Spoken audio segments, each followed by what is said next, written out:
Hi, good afternoon, and happy Friday. I want to just welcome you for joining me to the latest COVID-19 update here in Rockland County. I'm your County Executive Ed Day.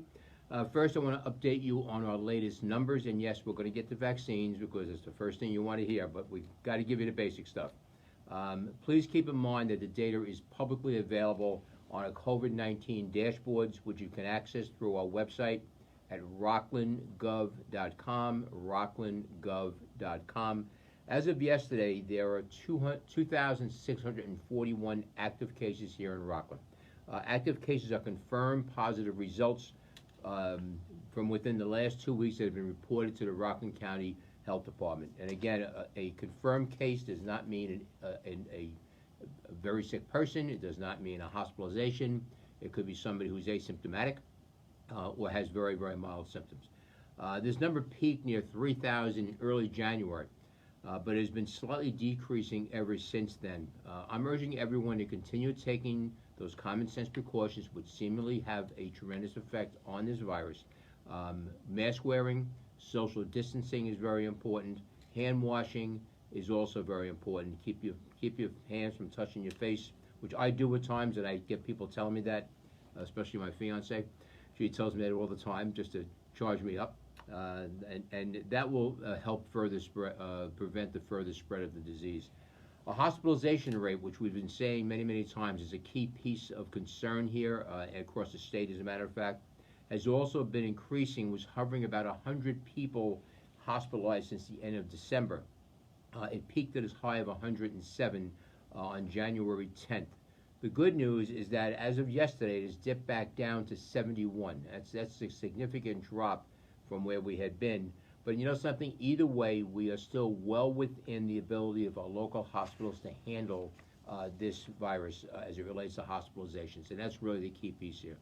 But right now, onto the issue that I know you're all concerned about and you're focused on, the issue of vaccinations. I want to be very clear. This entire vaccination system, including the eligibility rules, is both run and totally controlled by the state and ultimately the governor. Just like anything run here in the county is ultimately my responsibility. And let me revisit something. I get most of the emails are fine, they're very within limits, but some people just cannot let go of certain things. This is not about blame. This is not about politics. This is not about who was president before and who is president now, or the federal government, or the Senate, or the Congress. It's not about that. What I am laser focused on is getting you the truth so you know what the challenges are and what's going on. I get a lot of responses from people rightfully asking, well, how come this, how come that? Well, if I don't tell you that, you're not going to know. I mean, I could just not answer it, or I could just be very dismissive in my response. We here in my administration try to get the utter truth to all of you so you know what we are dealing with. Once you know what we are dealing with, you are going to have a better understanding of what we can do for you and what we're trying to do for you. And that's really all we're trying to accomplish here, is to get the truth out to you in a transparent manner. This week, the Department of Health received 1,300 doses of the Moderna vaccine for the week. That's a week's supply.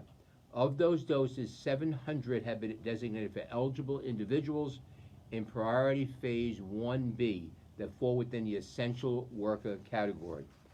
Once opened, these appointments for essential workers filled in about 20 minutes. That is a direct result of demand. It's a further result from people panicking and being anxious, and even more of a result when the process that's been laid out by the state is not functioning. It's panic driven at this point. So I want everybody to understand how that disappears that quickly. It's really not magic, but it's sad to see. Again, another question that's come up is, how do you find out? Well, it was an article in the Aloha, and it basically likened it to you have to keep checking all the time. The appointments are announced by the Department of Health via press release, social media, and on our website, specifically the Health Department's COVID-19 page. Now, in future weeks, we're going to be working to make these announcements further in advance so that more people have a chance to find out and to sign up or try to sign up. We need a certainty of an amount to do that. One of the reasons why we had a short window of time was because we had one situation where we were supposed to get 2,000 doses, we got 200.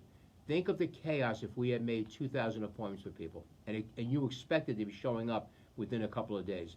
That's the reason why we did not want to automatically start those appointments up early, because we need the consistency, because we don't want to put you in a situation where you go through all this and you show up when you can't get a vaccine. That itself is chaotic. And I know John's got his finger up on, John Lyon, who's feeling very ignored now because I always introduce him as the man behind the curtain, but John is signaling me for something, and he usually brings something very good to the table. John? Additionally, I just want to make clear, a lot of sites, a lot of places are scheduling out weeks in advance. That's something that we're not doing because we don't have that consistent supply. So that's why you can't schedule for an appointment at our Department of Health 2 weeks from now, 3 weeks from now, into April. I know some places, some of the state-run operations are scheduling that far out. They're guaranteeing their own supply. They know what they're giving themselves. We don't know what they're giving us, so that makes it much harder on our local Department of Health. Good point. And please be aware, we are not receiving large quantities of vaccine, and no matter what we do, these appointments will fill up quickly. Now, on a positive note, we had gotten only 1,200, I think, the first time, John, if I remember correctly. The first shipment was 1,200. Now, then we got one for 200. Since then, we've gotten some significant increases in the vaccines. It's not enough, believe me, nearly enough to deal with, but it is improving. So the advocacy that we've been making here in my administration for you, and also I will give credit to those who have taken the time to make a call to the state, Albany, to the governor's office. I thank you for that, because again, advocacy for all of us is a team effort, and it obviously has been working. We are still advocating for a vaccination site. We are prepared to do that. Rockland County's health department is highly trained, as are all the health departments locally here in the state. The one thing we do have as an advantage is we've done this before. So we had submitted plans in December. Those plans are ready to roll out on a moment's notice, whether it be a mass vaccination site, or if we end up in a situation as we did with the measles, where we had plenty of vaccines and we want to get out to different community groups. We can do all that. We've done it. We know how to do it. So that's the goal here. And again, if we get the word to do it, we're ready to go. But the governor has said, at the current rates, right now, getting everyone vaccinated will take 6 to 9 months. So obviously, this is going to be a protracted situation, and when you have a situation such as this where you have sparse vaccine supply, it is critically important that the function be done in a pinpoint manner so we don't misstep, we don't waste time, we get everything out to people in a facilitative way. In addition, New York State has mandated that the local health departments vaccinate only essential workers. Only essential workers. I know the seniors are going to ask in a minute, but I'm going to get to that. That means police, firefighters, teachers, college professors, grocery store workers. The full list of essential workers in Phase 1B can be found on the new NYS, New York State phase distribution page, which we will post as a link to the comment section when we are done here. However, this week we received an additional 600 doses of the COVID-19 vaccine, specifically to help vaccinate the New York State residents aged 65 and above. I'm very, very pleased they did that because the state's requiring local pharmacies and physician networks or practice groups to vaccinate those who are over 65. That itself, we've had much concern about. It is our judgment from what we've seen that the pharmacies typically are not ready to take a high influx of people. The health department has a great setup where they are up at Summit Park. And, if you picture your typical pharmacy, and you go in and you're by the counter and there's a spot behind a curtain somewhere where you'll go and you'll get a shot. Pharmacies are well suited for shots for people during the flu season, for example. There are steady customers coming in, but it's not a massive group of people coming in. Also, the situation where it comes down to after you get your immunization, you have to stick around for 15 minutes at least to be observed. So you're now in the store. We create a crowding situation. I saw one picture where everybody was lined up in the greeting card aisle. Thank God I wasn't looking to get a card. It would have been difficult. But there are challenges there, and I think it's a little premature to lay this all in the pharmacies right now, and my main concern in that area is safety for the people who are involved, whether it be the pharmacies or our residents who are going there, how quickly they can get the vaccines into people's arms, and can it be done in a facilitated manner and get you in and out. So I was glad that they gave us another week to get to our seniors. I think it's a much better way to go in this particular situation. To be clear, I'm not criticizing the pharmacies. I'm not saying that they're not up for the job. What I'm saying is, in this moment of time, I think it's a better way to go right now that we've seen to do these vaccinations through our Department of Health, who the other day did 728 vaccines in one day.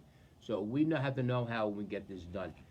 The health department allocation for 65 and over is not guaranteed going forward. We hope it will be, but again, we're not being told how many doses we're getting well in advance.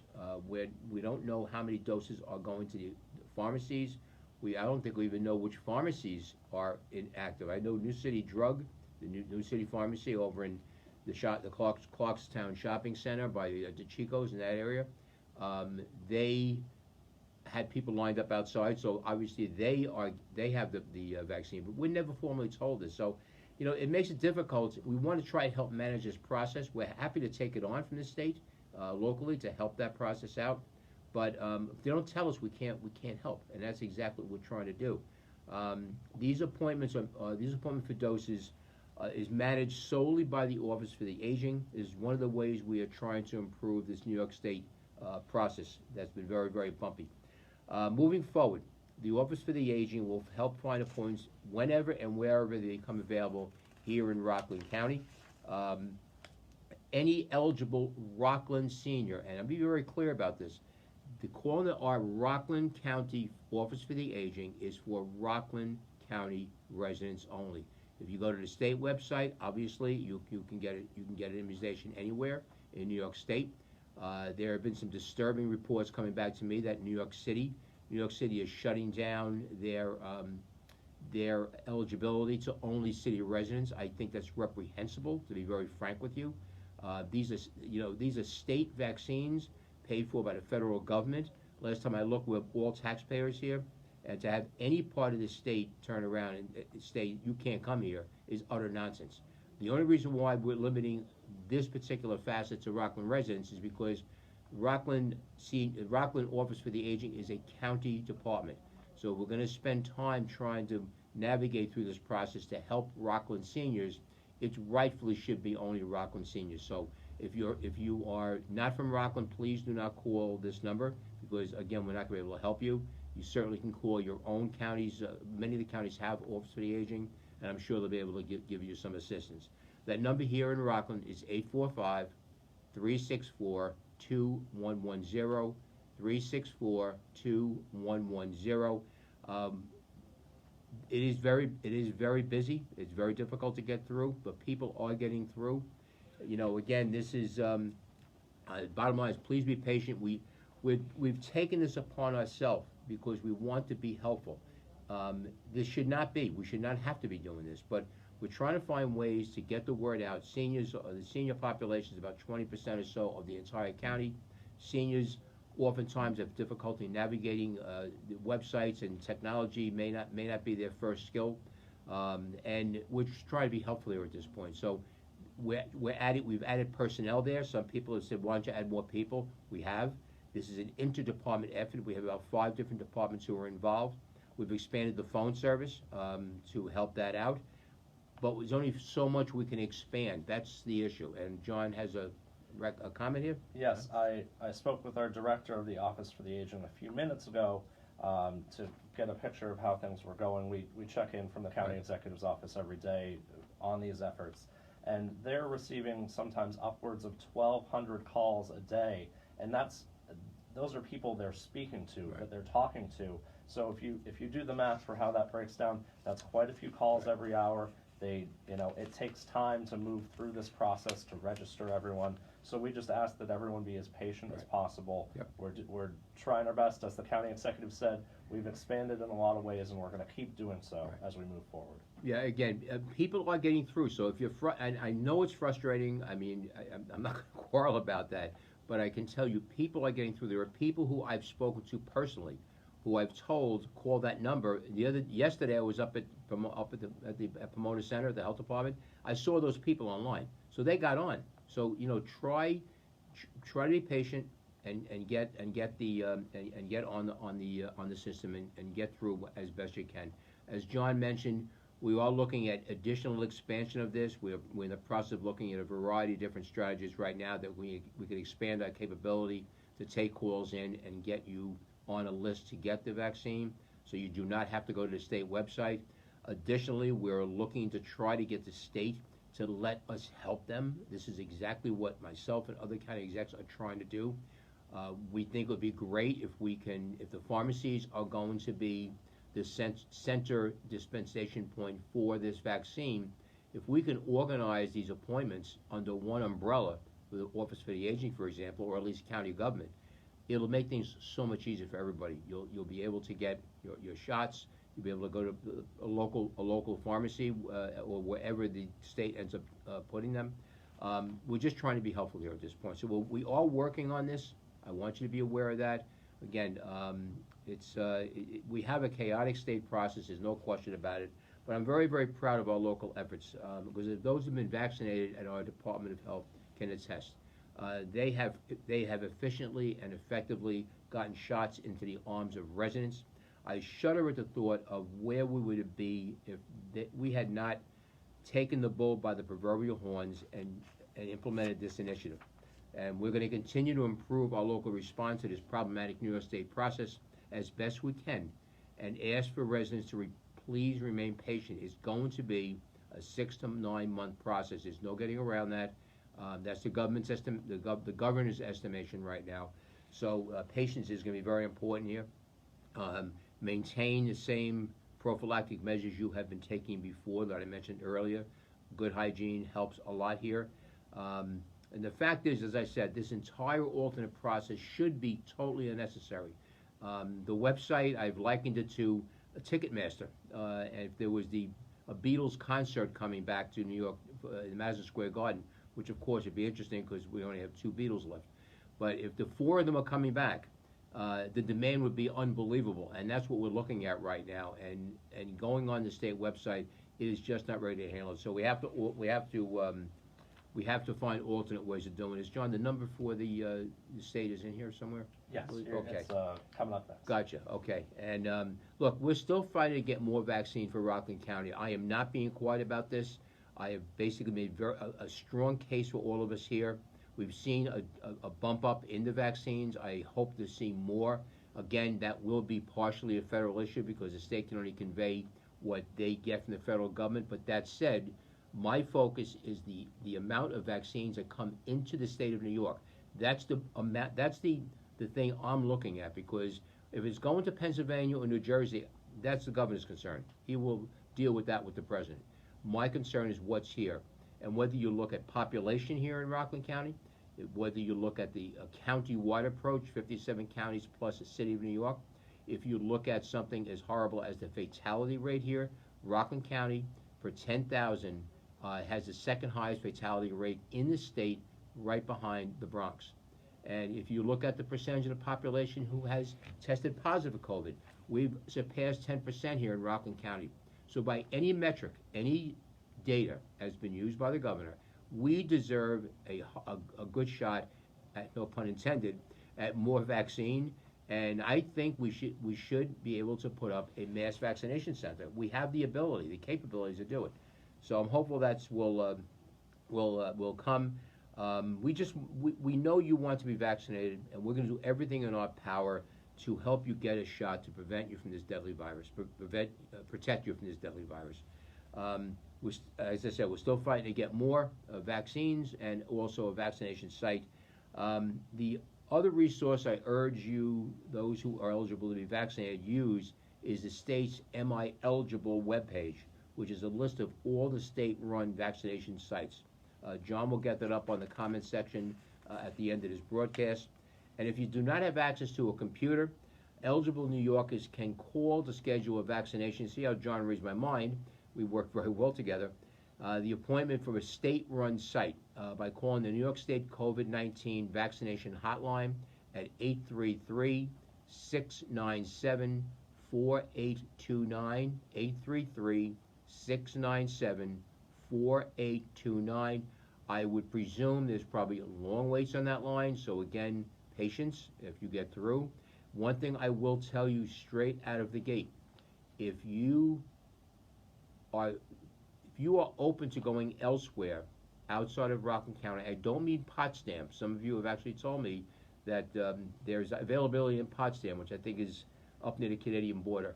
I'm not advocating that, but Westchester County, that's a possibility. It's not that far away. Be prepared when you are getting on the call, or if you are online, to immediately select a location, because much like Ticketmaster, if you wait, you're going to lose that slot. Somebody's going to pick it out right from under your eyes. So just be prepared right away. As soon as that pops up on the screen, or if somebody cuts on the phone and says you can go here, be ready. If you're willing to travel, if you're capable to travel, be ready to make the decision on a moment's notice. But right now, vaccinations performed by local pharmacies, physician networks, or practice groups must be made directly through them. We have no capability of really doing that. Now, at this juncture, John wants to chime in, I think, to give me a break, but actually he has some important information. He'll break this down very simply for you. John? Yeah, so we know there's a lot of confusion around the New York State rules about who can go to get vaccinated where. So the simplest way to spell it out, hospital and healthcare workers and others from Phase 1A, they need to be vaccinated at hospitals. Right. Those over 65 from Phase 1B, they should only be getting vaccinated at pharmacies, physician networks, practice groups, and their doctor's offices. There are very few of those places open right now, right. Which is why our health department's helping out. And essential workers in Phase 1B, they're being prioritized at local health departments. So that's the current breakdown from New York State. That's what we're required to do.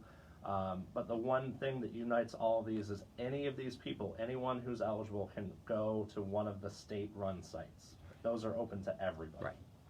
So that's it. So there were a lot of changes going on here. You probably are aware of the fact that at one point it was 75 and above, and within a week it was changed to 65 and above. We're seeing you can't go to the Department of Health if you're a senior. Next week you can. So it's difficult. I know it looks like nobody knows what the heck is going on here, but it's not here. We know what's going on, but we're waiting for direction, and we're getting it out to you as rapidly as we can. Again, right now, seniors will not be going to the Department of Health. And again, could that change? Absolutely. We've been trying to repair this state-run airline in midair for some time now. So we're doing the best we can with the information we have. We're applying that information rapidly and pivoting quickly to make sure that we can get information out to people and get them to a point where they can get their vaccines. And to add this in again, the doses we are giving and who we are giving them to is specifically mandated by New York State Department of Health. We're not playing favorites here. We only can vaccinate people who are eligible to be vaccinated, and that's just the way it works. There's no shortcuts here. That's just a fact. As we continue with this process, we cannot predict how many more doses will be received from New York State, and we encourage eligible individuals to sign up for appointments wherever they are available. As John said, the state sites are all available to you to avail yourself of getting the vaccine. If you can move, if you see an opportunity and it's not in Rockland and you can do it, by all means, go ahead and do it. As a reminder, wherever you receive the first dose of the vaccine, you must return to that location for the second dose, which is guaranteed to be available to you by both the state and federal government. The guarantee comes in the form of reserving those vaccine vials and keeping them refrigerated. We do have that refrigeration here in Rockland County. Just as an aside, we bought some refrigeration units before all this happened. We were prepared to do this. This is why I'm so proud of the people in county government. They stay ahead of the curve as often as humanly possible. So that's guaranteed, and also there is a certain trust in the supply chain. So it's a combination of reservations and a belief in that supply chain of vaccines continuing. So it is guaranteed. If you have one shot, you have a partial protection. It could be 50 to 70%. If you once you get the second shot, you will be protected up to 96% or so. It takes about 2 weeks for the shot to take effect. So 2 weeks after your first shot, you reach that lower level. 2 weeks after the second shot, you get to that maximum efficacy level, which is in the high 90s right now, depending on the vaccine. The state effort, as I said, has been chaotic and rocky, no question about it. But we're gonna get through this, and we're gonna keep fighting to bring more vaccine to Rockland, and we will keep working to improve our local efforts and response. That is a process that will not stop until all of you who want the vaccine get the vaccine. We will continue doing whatever we can do here to augment the efforts of the state, pick up whatever we have to pick up to help them out. And again, we repeatedly have told the state that whatever we can do to help, we're willing to do and we're able to do. So that's really where we are right now with the vaccinations. There's one of the subjects I'd like to touch on today. The decision by the Hudson Valley counties, the seven counties in the Mid-Hudson region, to authorize sports, all risk sports, both low, middle, and high. The process right now, the process really runs like this. The governor last Friday surprised everybody and allowed the counties to make decisions on sports. Now, it's kind of interesting because so many things have been controlled by the state, as you were witnessing by the vaccine thing, the vaccine distribution. This is something that's not a county issue. It is not a inter-county issue only. It's actually also an interstate issue. I coached the New City Rams for 20 years. Towards the tail end of my career coaching, we had a team from Jersey come over and join our league. So this is something that's not just a county issue. But what happened, we discussed this with the New York State Association of County Health Officials, our regional county executives, and the public health officials, and the Hudson Valley region will now authorize higher risk sports, both scholastic and non-scholastic, to proceed effective February 1st, 2021, at the sole discretion of the governing school district or non-scholastic athletic organization. We are authorizing this, and this is after consideration. There may be some fine-tuning by the health department potentially, but at the end of the day, there are guidance that must be followed, which I'll get into. But to be very clear, we are authorizing the school districts to move forward, and here we have Section 1, and also the organizations such as the Pop Warner program, to move forward if they so choose. It is their decision to do it. It is their responsibility to ensure that there's guidance, the guidance that is laid out is followed. That is what it comes down to. The following must be taken into consideration as school districts and athletic organizations in the Hudson Valley region make their individual determinations on how to proceed. School districts and non-scholastic organizations that will be organizing sporting activities are fully responsible for oversight and compliance with all the published state guidance, including relevant safety protocol. This is common sense. It's your organization. These are your kids. You're responsible for their charges, the ones who are playing ball. So this is not, it should not be shocking to anybody.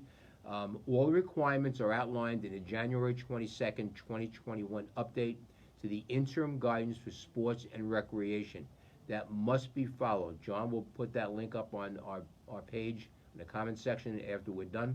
But they must be followed by sports and teams, recreation activities, and the facilities are held.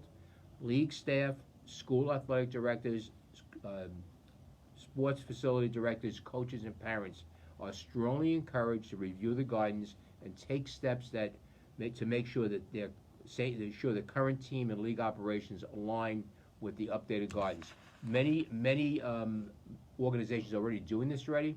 So again, nothing onerous, nothing shocking, nothing really new in many ways. Some things maybe a little more of an add-on because of the high-risk sports, such as wrestling and football, for example. But parents, coaches, and athletes should be fully informed and affirmatively consent to participate in these activities, understanding the risk of disease transmission. That is just a fact of life. No matter what you do, I mean, the bottom line is that you can catch this virus. So, but there needs to be an understanding that you're going into sports activity, and you need to be fully cognizant of it in an affirmative manner. For additional clarity, the authorization does not require school districts to offer higher risk sports to their students, but merely allows the districts to choose whether to do so or not. So this is essentially a local decision made by every district. Nobody's forcing you to do this, but if you opt in to do it, you are authorized to do so. The school districts and sports leagues, again, will be responsible for ensuring the sports team comply with the state COVID-19 safety regulations, which are linked and require an affirmation of understanding. I can tell you as a person, on a personal note, there are different opinions out there. There are some parents who are not in favor of this. There are some who are not, which is exactly why the decision should not be made by a region or a state or a county. It should be made by the people who are directly involved with your children's day-to-day life. These are the people you speak to face and directly. They're the folks who run these organizations, who will actually do the sports. And I think that's very important because it gives you an opportunity as a parent to be a part owner of the decision-making process, and that's very important. I'm a former PTA Life Award winner. I believe very strongly in parental involvement in the school system because it's important that our kids see that. They see that the parents are involved and engaged in what's going on. I don't mean helicopter parents either. I mean just the fact that you're cognizant of what the rules and regulations are, what the options are, what are the best ways to go within your own particular building. So those are the kind of things. But I frankly, I think this is a good way to go to give an opportunity to our young people to play. With competition in competitive sports is not about winning all the time. As a matter of fact, it's not about winning all the time. Some of the kids think it is. Some of the coaches do too. But what it's really about is about being the whole person.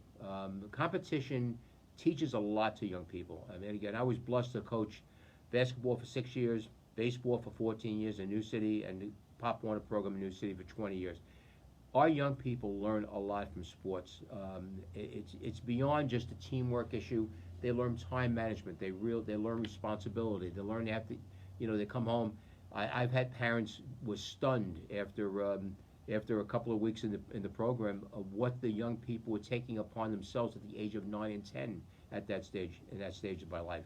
So it really does teach our young people a lot, and again, I think it's a positive for them. So, especially given what's been going on, I mean, the kids have not been having a good go with this. I mean, they've been either going to school, not going to school, hunkered down in the bedroom, trying to learning over the internet.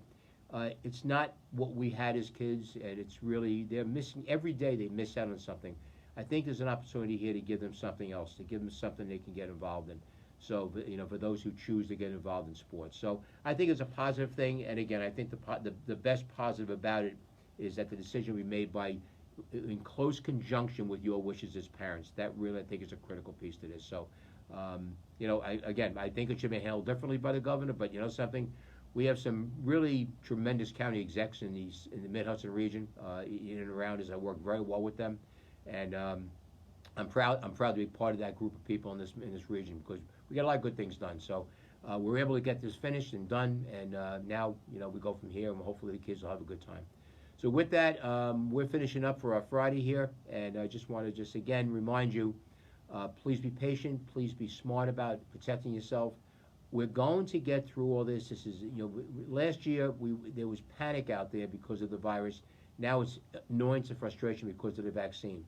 We're going to get through this. We always do here in Rockland County. I have a tremendous pride in all of you and what you do. Every time we get challenged, I can try to lead this county in a certain direction, but without the belief of all of you, without the engagement and involvement of the people of Rockland County, many good things would not happen. So again, let's stay together, work together, be together, and make sure we come out the other end stronger than ever. So with that, I'll bid you a great weekend. Stay warm. It's kind of chilly out there, to say the least, but have a wonderful weekend, folks. This is your County Executive Ed Day signing off.